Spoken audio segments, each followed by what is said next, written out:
The Texas A&M AgriLife Extension Service has been dedicated to educating Texans for over a century. In 1915, the Extension Program was established under the federal Smith-Lever Act to deliver university knowledge and agricultural research findings directly to the people. Ever since, AgriLife Extension programs have addressed the emerging issues of the day, serving diverse populations across the state. Texans turn to Extension for solutions in horticulture, agriculture, 4-H and youth, and family and consumer sciences. Extension agents respond not only with answers, but also with resources and services that result in significant returns on investment to boost the economy. Join us Fridays at 1 o'clock for the AgriLife Extension Hour. Today on the AgriLife Extension Hour, we will be featuring family health and wellness with host Amy Ressler. Good afternoon. This is Amy Ressler, and I'm happy to be back in the studio here on the Extension Hour. And this hour, you're actually going to get like a double shot because I've got Yvonne Welther with me, and she is one of our BLT Extension assistants. And so, BLT, and we use a lot of acronyms in Extension. And so, let me back up and say, go ahead, tell them what it is.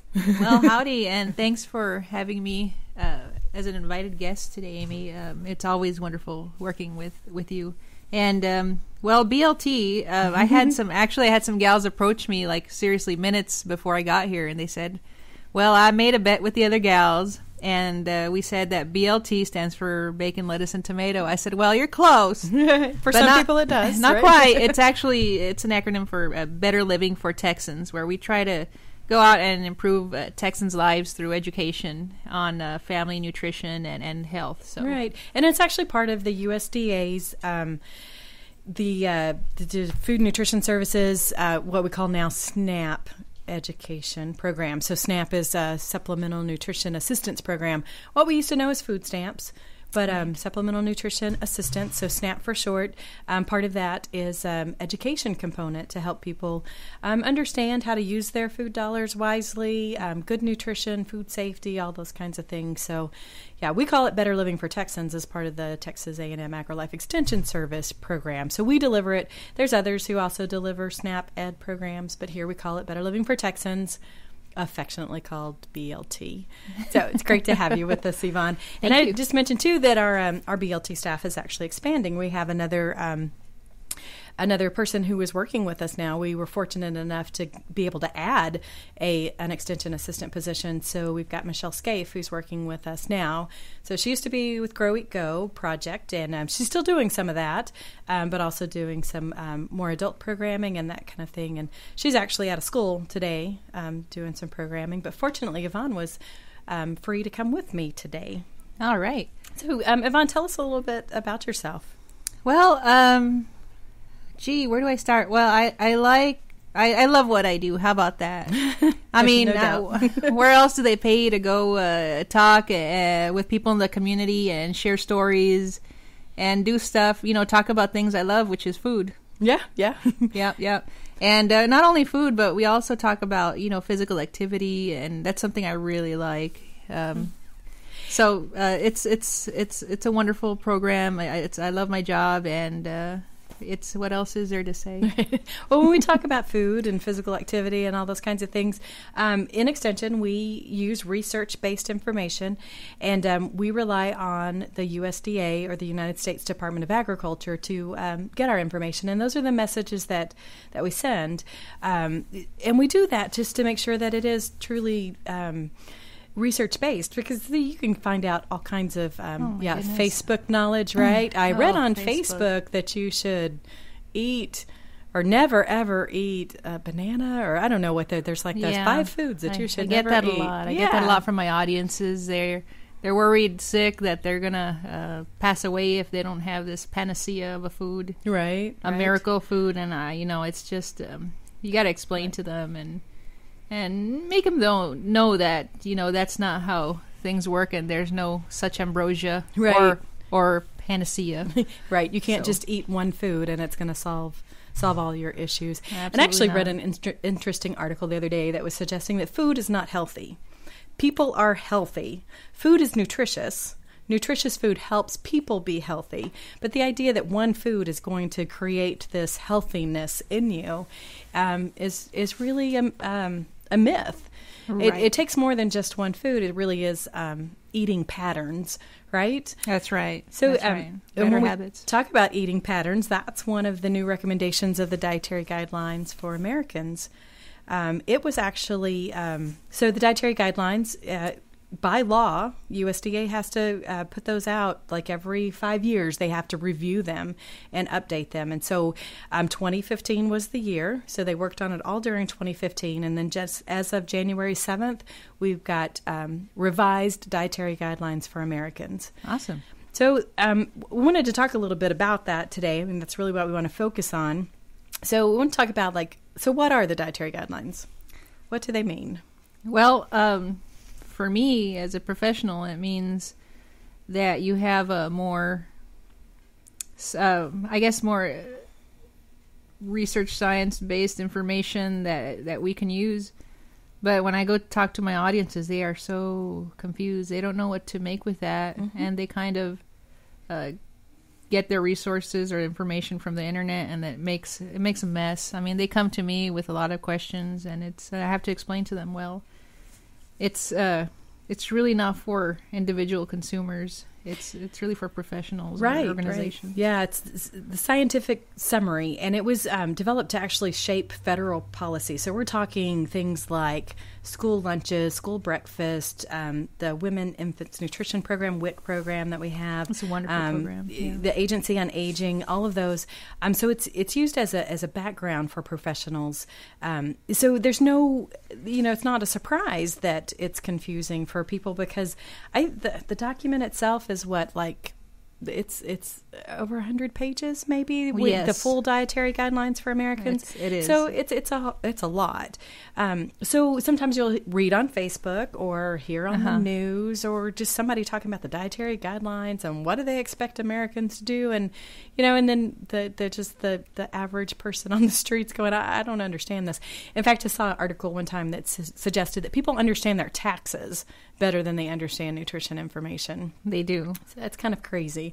But yeah, the Dietary Guidelines really looks at issues of public health concerns. And when we're talking public health concerns, we're talking the entire, population. So we're not looking at individual people, and it's really not a one-size-fits-all kind of thing.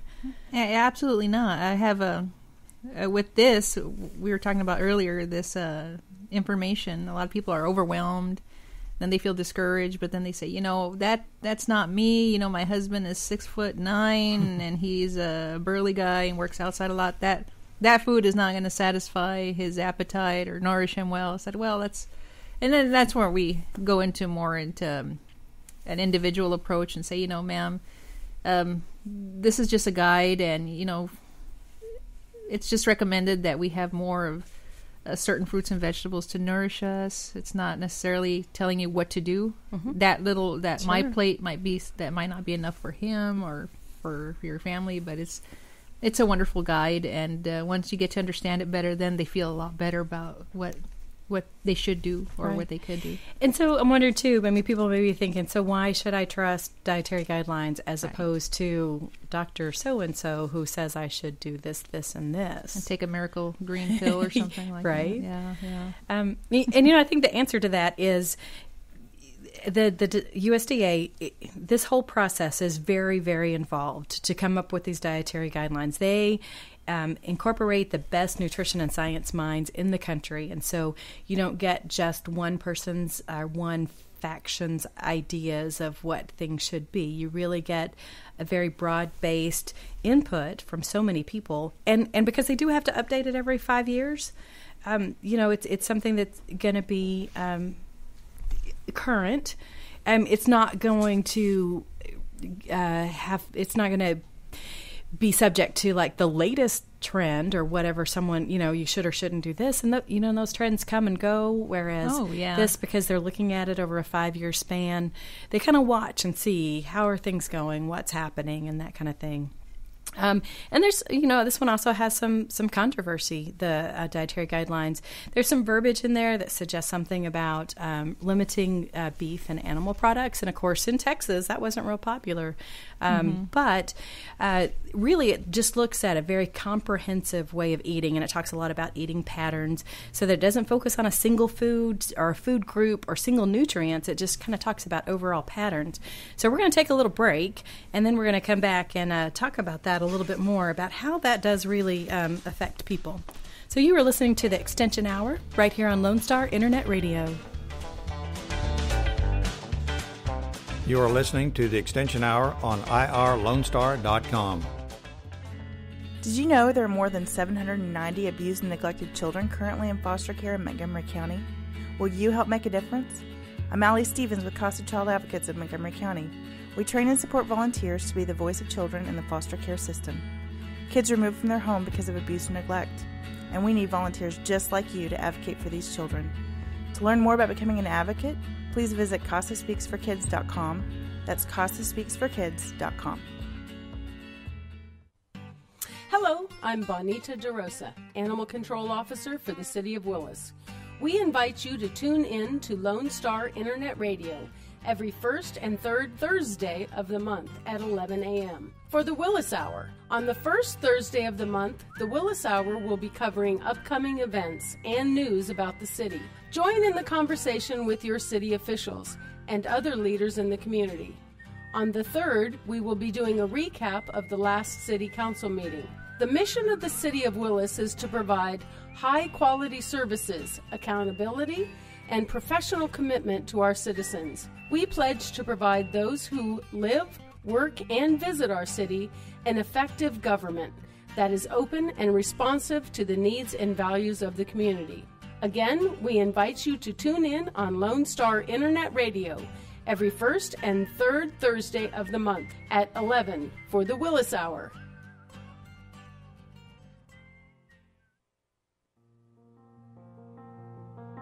The Conroe YMCA's benchmark adaptive programming for kids and adults is Leap of Faith. Leap of Faith is an equine-assisted therapy program serving children and adults with adaptive needs. The riders in our Leap of Faith program are working to address and manage specific aspects of their lives impacted by illness, injury, or disability. The Leap of Faith program has experience working with riders who are living with attention deficit or other hyperactivity disorders, hearing impairments, visual impairments, developmental delays or disabilities, autism, Down syndrome, multiple sclerosis, muscular dystrophy, head traumas, brain injuries, and paralysis. Our program uses horseback riding to develop self-confidence and self-esteem, to increase upper and lower body strength, assist in respiratory issues, and establish a trusting relationship between the rider and their horse. Not only do these activities aid in the physical and mental development of the rider, but they also foster self-reliance and independence.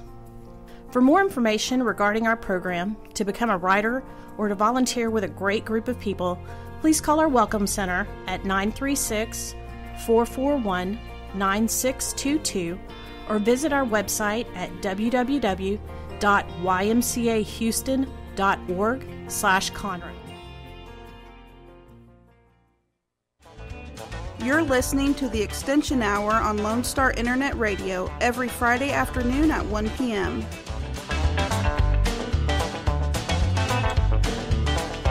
Welcome back.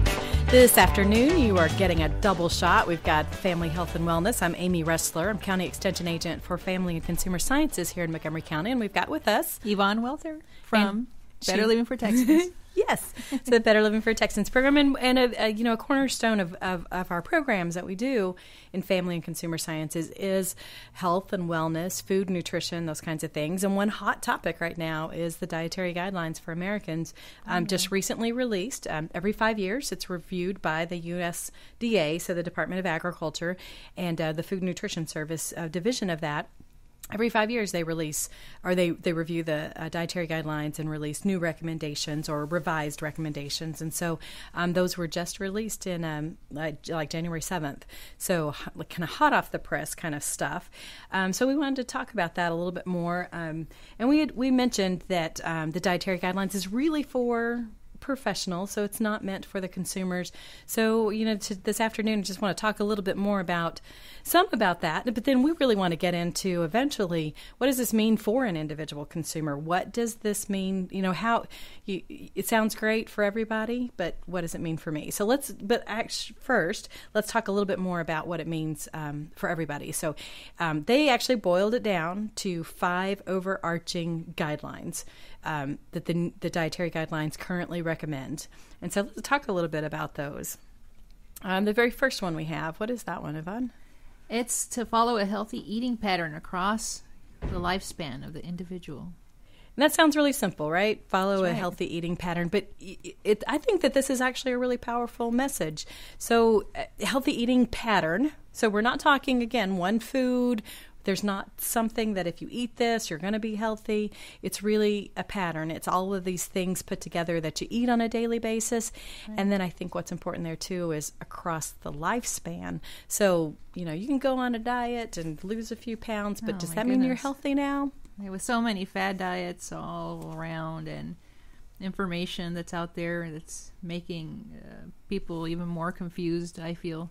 This is a great guideline, and people are like, well, the pattern I had at home was Cheetos and bean dip. Yeah. It's like, well, let's change that up a little bit, maybe. Definitely. So that may not be an ideal eating pattern. So let's look at how we can get closer to the ideal. And then, when we talk about ideal, too, it's definitely different for everyone. It is. So another overarching guideline that we have. It's focus on variety, nutrient density, and amount. Okay, let's talk a little bit more about what that means. Variety, I think, is really important. Well, it is. And again, you had mentioned earlier about the controversy with beef. And oh my goodness, I will be honest, every class that I had, somebody will bring that up. I heard beef is horrible, beef is evil. It's like, no, it's not, And the best way I explain it to them, I can get really sciencey, but that's too much. I said, well, think about it this way. Each food, just like we are individuals, all of us in this room, we have our personalities, we have our talents and our abilities. It's the same thing with food. You have your beef, and what does beef has? B12, B vitamins, which help us with intrinsic factor, which helps us with our nervous system health. Your nervous system has to be nourished too, and how else do you get it? The best way is through beef. Right.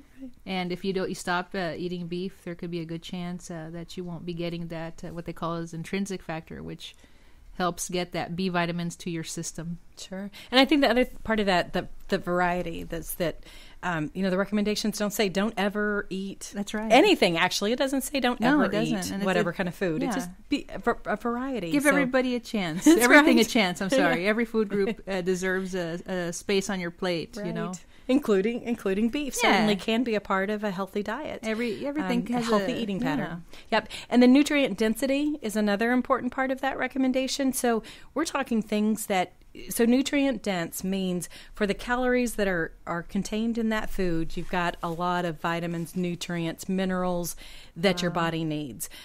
It's as opposed to junk food or empty calories that really just have a lot of calories and no nutrients that we need. Wow. And also it's kind of how food is prepared as well. So a good lean cut of beef that's been grilled, it's great. It's an excellent source of protein. And then the other part of that, the other caveat, that all of this goes together, you're focusing on variety, nutrient density, and amount. And I think that's where a lot of us get in trouble as well, because right. Food is good. We want to eat a lot of it. We tend to overeat. Everybody, that's another thing that's difficult is portion sizes. It's different everywhere you go. I remember as a child being served portion sizes that were maybe for an adult. Oh, yeah. My dear mother, she didn't know. She just knew that if she didn't feed us, we would probably starve to death. How mom's like, oh, come on, eat this. Oh, yeah, and for some moms, but the portions, food means love. Food means love, yeah. And the amount it was very important because you learn as a child, if you're being served portion sizes that are like an adult, and then on top of that, if we did not clean our plate, we were whipped. And I'm not talking about whip. We were beat. So we had to really make sure that plate was clean. If not, I mean, we would really pay the price. Sure. So, I mean, teaching your kids to eat portion sizes that are way too big for them. I mean, that's where we start. We learn to eat. We don't go to school. Our grandmas didn't go to Texas A&M AgriLife Extension Services classes and learned about nutrition. Mm-hmm. They learned from their parents before them. So, that's something that we have to be looking out for. If you hadn't had any type of exposure to nutrition education and have information about portion sizes and why it's important to start when you're, when you're small. Yes. It's you learn from there, and then you just have to you train yourself to eat more than what you need. Yeah. So it reminds me of a study called the Soup Bowl Study. Oh. So they had two groups of people, right? And so they both were given a bowl of soup to eat. So one group just had a regular bowl of soup, whereas the other group had like a secret bowl of soup that had a tube underneath it that continued to refill bowl of soup.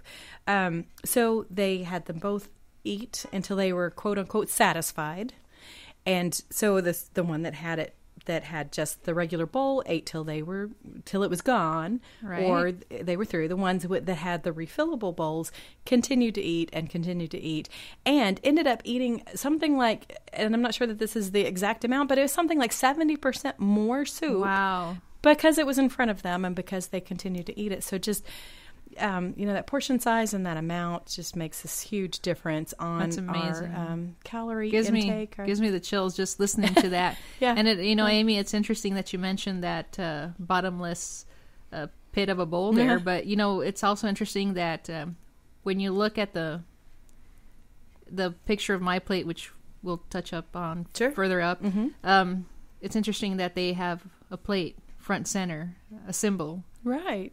A symbol you'll recognize, a symbol everybody uses. I mean, for the most part, everybody has a plate. Mm-hmm. But we could probably talk about that further up. Well, I think what you're alluding to, it's based on a 9-inch plate. So the American plate now is the average size of about 11 inches. If you go to a restaurant... But Amy, that's how it comes in when I got married, my wedding set came with that big old dinner plate from Dillard's. And, right. I mean, what do I do? Right. Not to mention that restaurants serve off of platters that are huge, right? That are enough for 3 or 4 meals. So, definitely plate size. And also limiting calories from added sugar, saturated fats, reducing sodium intake. That's one of the third overarching guidelines. So when we're talking added sugars, not naturally occurring sugars, we're talking saturated fats, not what we call healthy fats. And the sodium intake could be different from a regular, quote-unquote, healthy person as opposed to someone who has hypertension. There are some differences to that.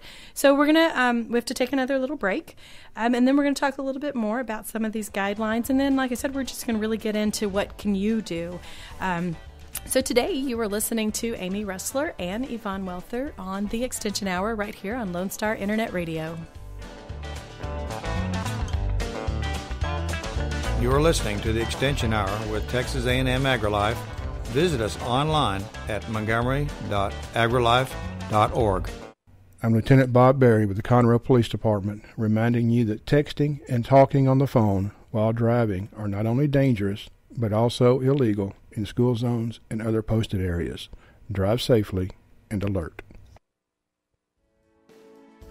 Lone Star Internet Radio is now bringing you the weekly business hour show each Monday morning at 11 a.m.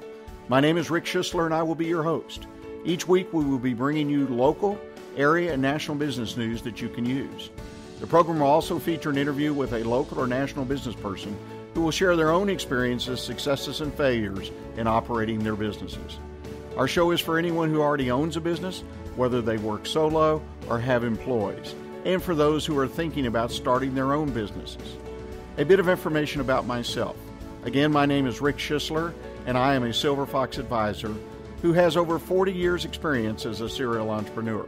As a part of our show, I will offer some advice and encouragement on our monthly topic, and I will take your questions by email at rschisler@silverfox.org or call into the station at 936-647-3776. See you on the radio Monday at 11 a.m. for the weekly business hour.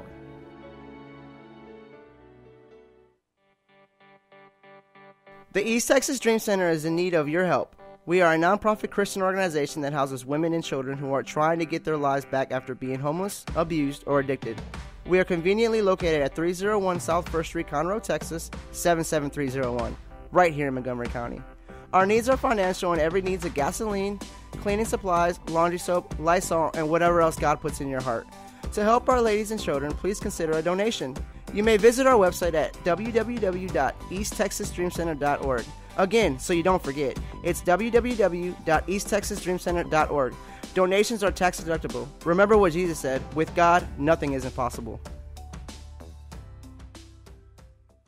You are listening to the Extension Hour on irlonestar.com.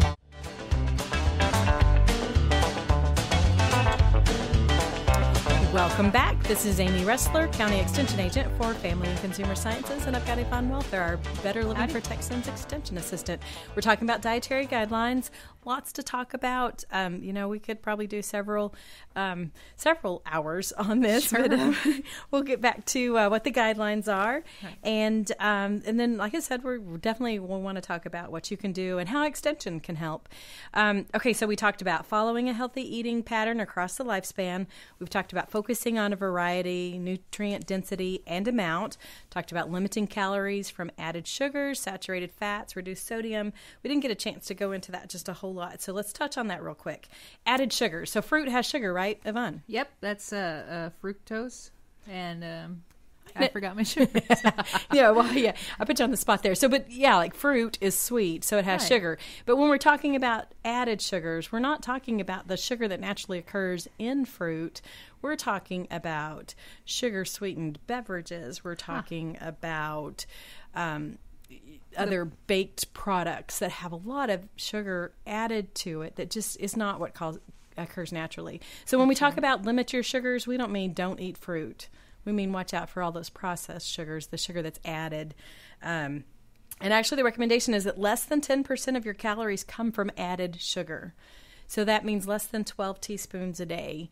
And if you think about your standard can of Coke, it has, do you remember wasn't it like 10 or 12 tablespoons, 12 I think. So just one is going to have, or maybe it's teaspoons, but it has way, way more than you need even in a day. Wow. So those added sugars can really affect your health. And watch out for those. And dentists everywhere are either rejoicing or dreading this because they're like, well, there goes customers, and the number it does on your teeth is just a horrible thing. Yeah, what it does to your system, your health status, but definitely what it does to your teeth as well. It doesn't help a lot. Yep. And then saturated fats is another one. We want to limit your saturated fats. And so these are not, there's actually what we consider healthy fats. And so we're not talking about those. We're talking about the ones that are saturated, not the unsaturated fats. Unsaturated fats, actually your body needs. You need that lubrication in your system for your joints and all those kinds of things. So,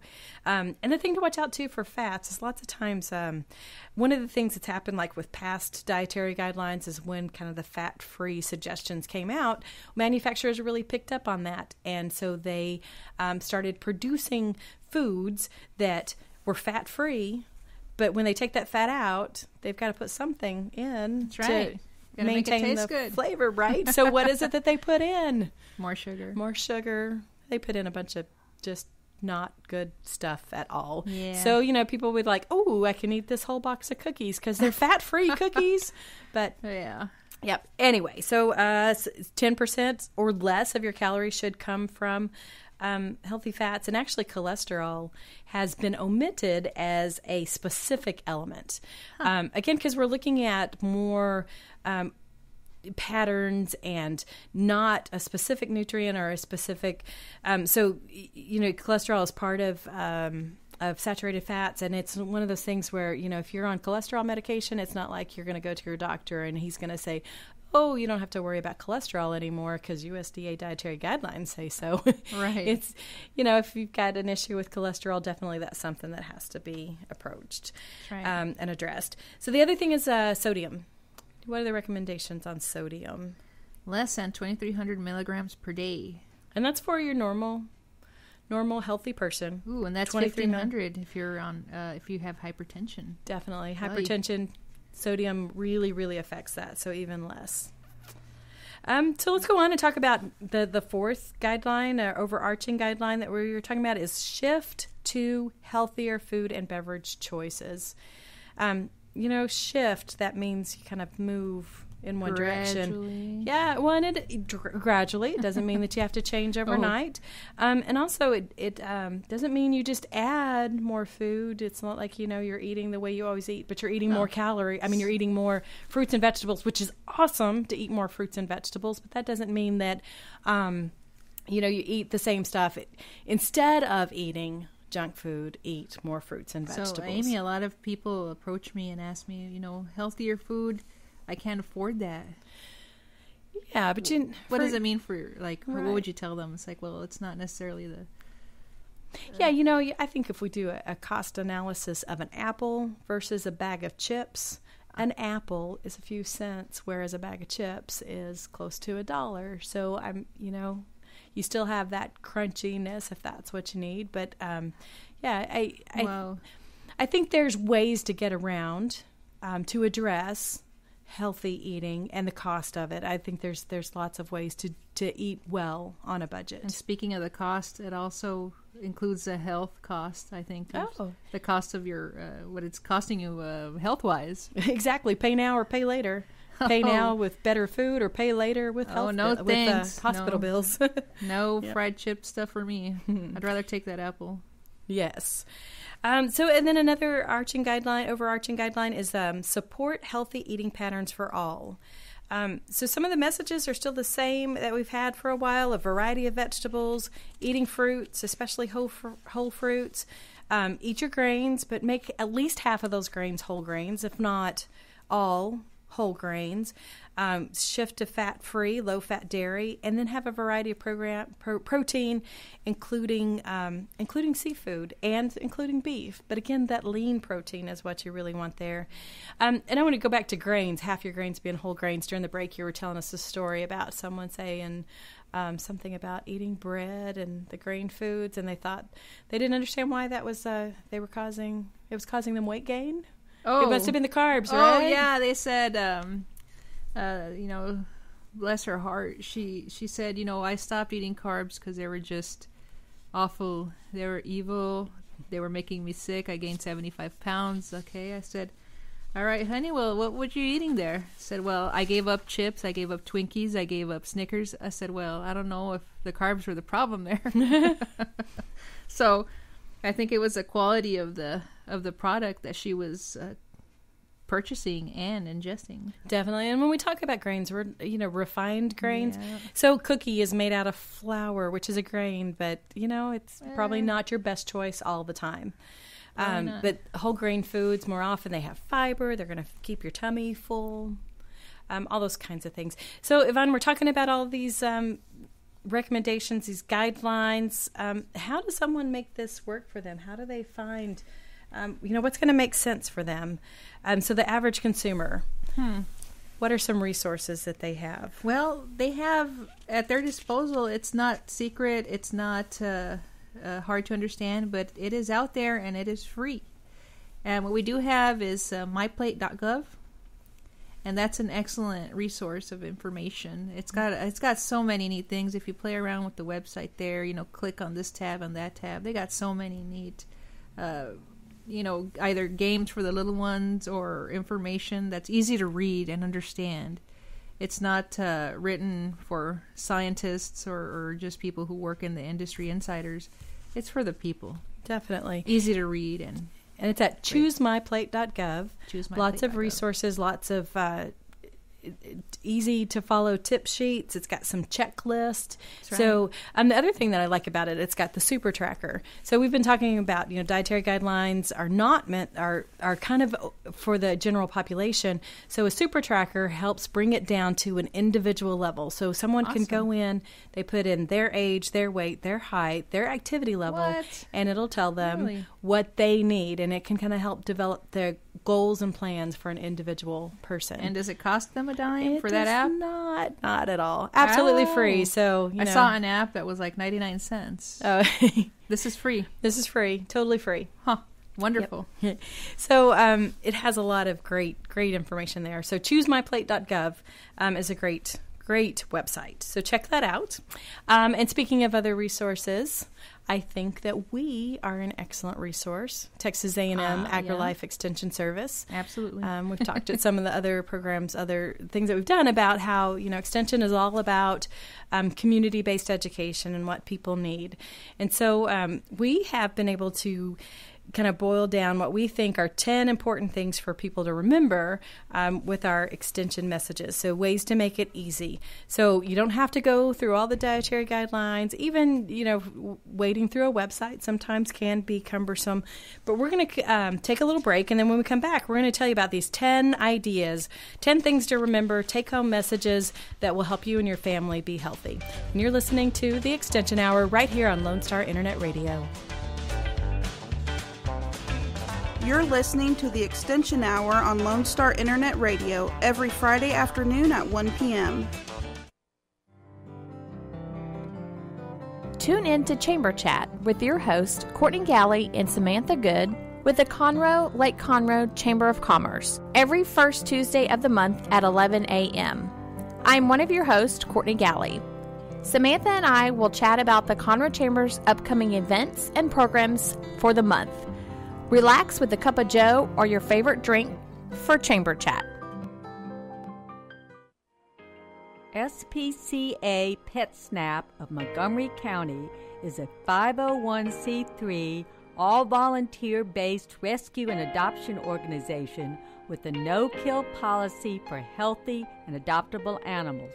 Our goals are fourfold: to rescue and rehabilitate homeless animals, to provide a safe haven for the animals until a suitable adoption or foster care home is found or until they are reunited with their owner, to educate the public about the great need to reduce pet population, which includes the importance of having their pets spayed and neutered, and to further the cause for humane and responsible pet ownership, and to provide a low-cost spay-neuter clinic for people who are unable to afford to spay or neuter their pets otherwise. SPCA PetSnap of Montgomery County encourages you to think adoption first. You can contact us at www.spcaofmc.com.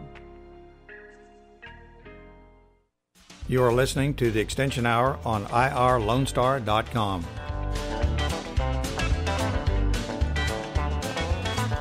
And this is Amy Ressler. I'm County Extension Agent for Family and Consumer Sciences. I've got Yvonne Welther with me. She's our Better Living for Texans Extension Assistant. Howdy.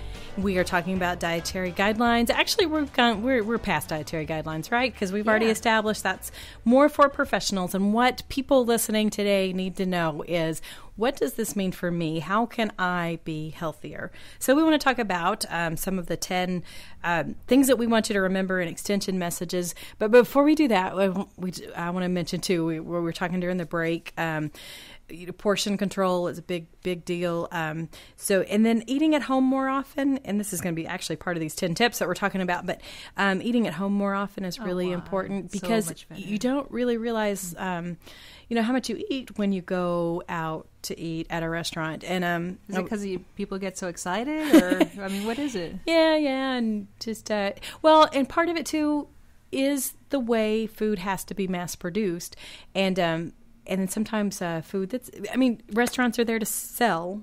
They want food to taste good, and sometimes that means adding more than we really, really need, and it kind of confuses our taste buds and all that. But sure does. So I heard a dietitian tell us that she had done a research on a particular food chain restaurant, did an analysis of their food, and found that one chip at a restaurant, one corn chip, just one, has 25 calories. One chip. What? Yeah.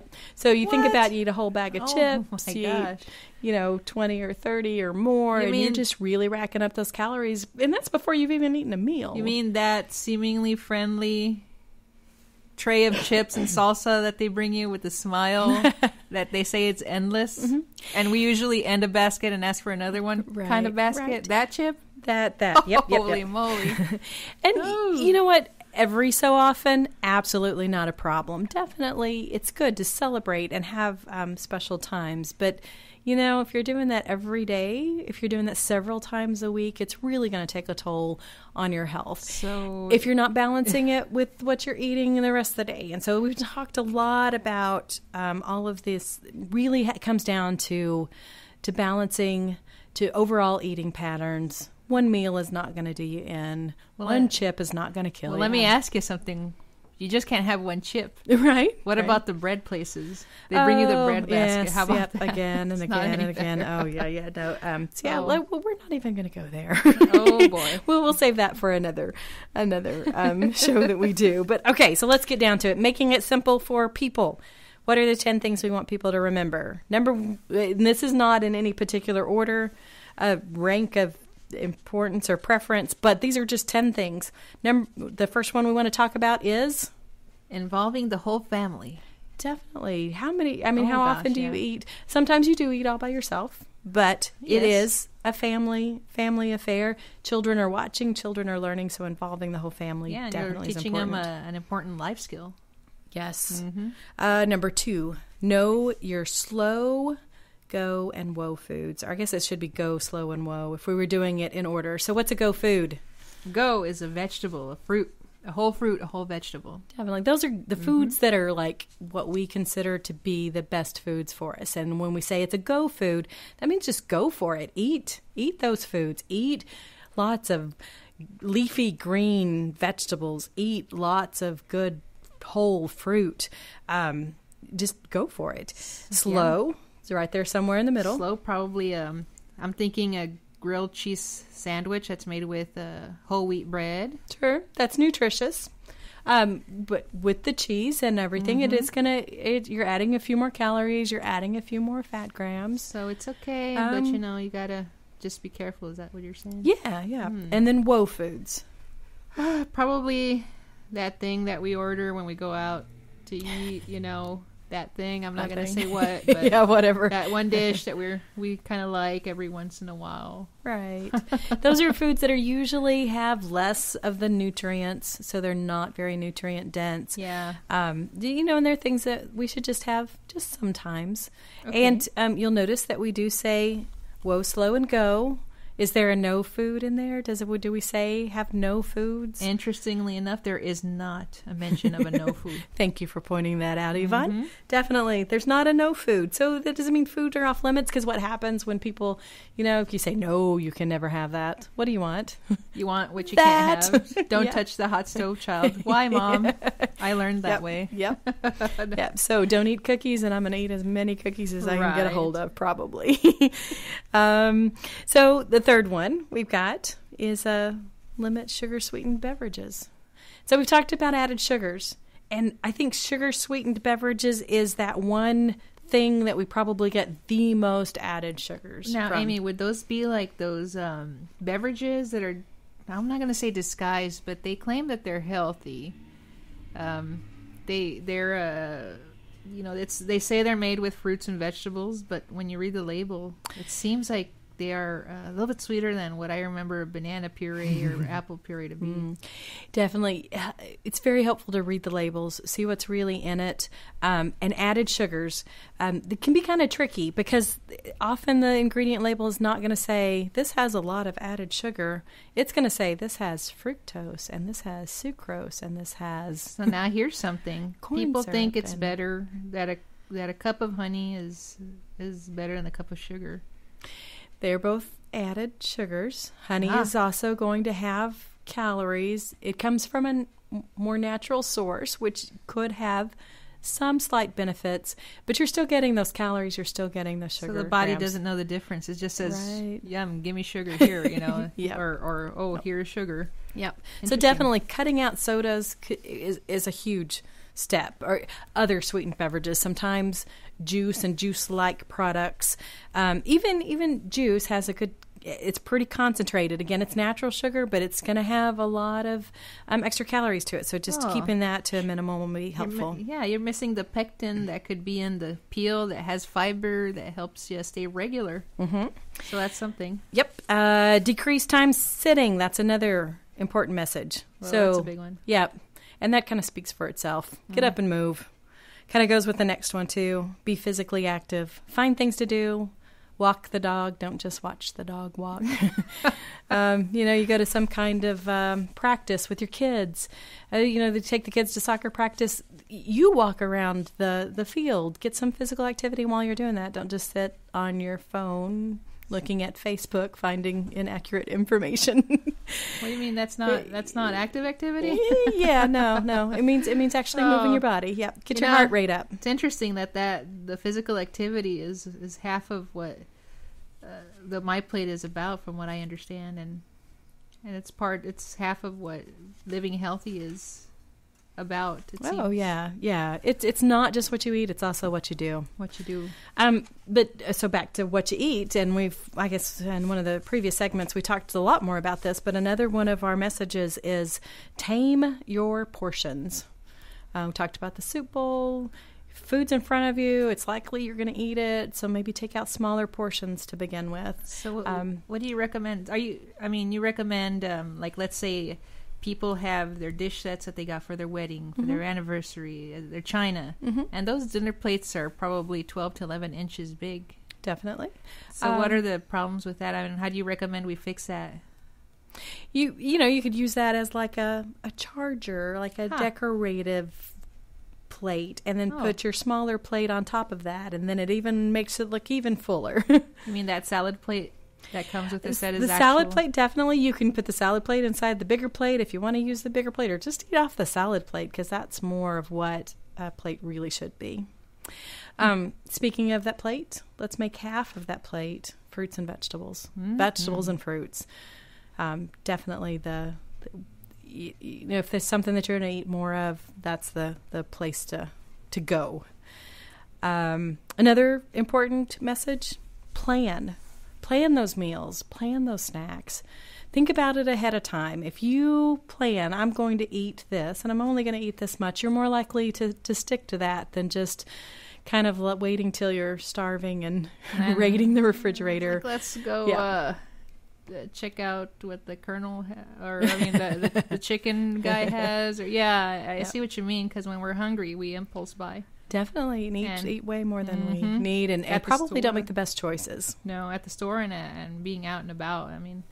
I'll admit that's happened to me. So I try to avoid that by always having something in the fridge readily available and easy to prepare. So if we're starving, we whip up some eggs, make an omelet, and and it's even a good idea to have a week's worth of meals. Kind of you put it on the refrigerator. Tonight we're having this, and this, so everybody knows. It just kind of helps with the budget. It helps make sure that you are getting all the food groups that you need, so that you're getting the nutrients that you need, and that you really are establishing those healthy eating patterns. Wow! So you get healthy and you have more money in your pocket. Who doesn't want more money in their pocket? It's like giving yourself a raise, Yes. Huh. So children, another simple thing to remember, especially when they're young. You touched on this earlier. Allow them to serve themselves. Children do have the ability to know how much they need to eat, and so often we think that children need to eat like adults, and we force them to eat more. Yeah. If you allow them to serve themselves, they'll get what they need. They'll usually eat what they need, and then they'll stop. And it teaches them good self-regulation practices. That's a very good idea. Yeah. Excellent. And another thing that's really important, and the 10th thing that we want to people to remember, is prepare and serve safe food. It can be nutritious, but if it makes you sick, it's not. Oh my goodness! Not very... Yeah, and I see that all the time. And my dear old dad, I remember back in the day when he would actually go to the store with my mom, because after a while he just got overwhelmed with all this store buying stuff. But he would sample the grapes. in the grocery store that everybody else had touched and maybe somebody had sneezed on. Yep. Yep. And, when we're talking about safe food, too, though, we're talking about not leaving it out more than 2 hours, paying attention to the temperature, making sure that food is heated to a proper temperature and cooled to a proper temperature. And I think that you've done a whole program on that before. We have. So just in case you're listening for the first time and you're wondering about some of the other programs, you can go back and listen at irlonestar.com anytime to find some of the archived shows that we've done. So you want to learn more about food safety, definitely we've got that. We may do some more in the future. So those are our 10 tips. Involve the whole family, know your slow go and woe foods, limit sugar sweetened beverages, decrease time spent sitting, be physically active, tame your portions, fill half your plate with vegetables and fruit, plan your meals and snacks, allow children to serve themselves, and prepare safe foods. So we have got so many classes and things that we do in Extension, so we're offering programs all the time that can help people with these topics and really do kind of a hands-on. My favorite is our mobile cooking school that we do, where we actually let people prepare a full meal and we sit down and eat it. So it's a very hands-on, very applicable to everyday life, quick, easy, economical food. So I love that one. I love the Better Living for Texans classes that we have because it focuses on all of those. Talked about physical activity, Walk Across Texas. You're doing Walk and Talk series as well. That's right. It is a whole lot of fun. Basically, your job is to go out and play. And, exercise. You had mentioned on the 10 important ideas to remember when it comes to health, and a lot of it, 2 of those were exercise centered. And a lot of people believe that exercise can only be done in a gym, which requires gym membership, and that's not true, is it? No, not at all. In fact, another thing that we have is our Walk Across Texas program, and we're going to be doing the big push in April and May in cooperation with United Way's Healthy Living Alliance, when we want as many people in Montgomery County to participate in this program as possible. So it's called Walk Across Texas. Like I said, we'll talk lots more about that in the future. We've got lots of social media outreach. So, check out some of those A&M AgriLife social media accounts that are out there. We offer workshops, we have conferences. There is actually even online courses that you can find at agrilifeextension.tamu.edu or fcstamu.edu. And, I think when we kind of boil that down, one of the things I love is the 5210 concept that HLA United Way is promoting, and that's 5 fruits and vegetables every day, 2 hours or less of screen time every day, 1 hour or more of physical activity every day, and 0 sugary drinks. You remember that 5210, apply it to your everyday life. You are really going to find that you are being, feeling, and just really being much, much more healthy. And so like I said, we want to come back at some of our future programs. We'll definitely talk more about these things. And if there's ever something that you want for us to talk about, definitely contact us here at Lone Star Radio. Check us out online, and there's a request form. You can put in your questions and your topics because we really want to address what people are interested in. So Amy Ressler with Texas A&M AgriLife Extension Service, and Yvonne Welther, Better Living for Texans, for Montgomery County. And thanks for having us. Great afternoon.